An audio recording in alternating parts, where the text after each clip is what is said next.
Nagtipon ang mga taga-suporta ng tambalang Mar Rojas at Leni Robredo para sa Unity Walk sa Quezon Memorial Circle. At may ulat on the spot si Bernadette Reyes.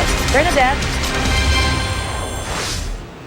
Maris, naging mainit ang pagtanggap kay LP Presidential Bet Mar Rojas kanina sa Quezon City Hall, pati na sa kanyang anak na si Paulo na sa kauna-unahang pagkakataon ay nagsalita sa entablado mula na magsimula ang mga kampanya. Suporta ni Liberal Party Presidential Bet Mar Rojas ang kalahati ng kalsada sa Quezon City Circle sa isinagawa nilang Unity Walk kaninang alas 8 ng umaga. Pagpapakita raw ito ng kanilang pagkakaisa para sa isang disente at tapat na pamahalaan sa ilalim ni Rojas at Vice Presidential Leni Robredo. Matapos ikutin ang elliptical road, dumiretso ang mga taga-suporta sa open parking lot sa Quezon City Hall para sa programa. Naging mainit ang pagtanggap kay Rojas at sa anak niyang si Paulo na sa kauna-unahang pagkakataon nagsalita sa entablado para ikampanya ang kanyang ama. Siya po ay isang statesman.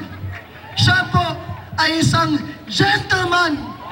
Siya po ay disenteng tao. Palakpakan po natin si Mar Rojas. Napuno ng pasasalamat si Rojas sa mga dumating na taga-suporta niya. Pinasalamatan din ni Rojas ang anak ng katandem na si Congresswoman Leni Robredo na si Tricia na kumatawan sa ina. Sa pagtatapos ng programa, sabay-sabay na nagpahayag ng suporta ang mga nagsipagdalo sa tambalang Rojas at Robredo. Sa kanyang talumpati, inahilin tulad ni Rojas ang kanyang sarili sa mga taga-suporta na may malasakit daw sa bansa. Ganon ang storya ninyo.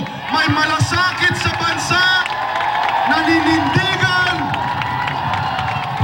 hindi papayag na mananaig ang bastos, ang kurakot, ang manluloko. Maris, bukod sa Unity Walk ay nagkaroon din ng tinatawag na Unity Ride kung saan inikot ng mga taga-suporta ni Mar Rojas at Leni Robredo ang palibot ng elliptical circle sakay ng kanilang mga sasakyan. Maris?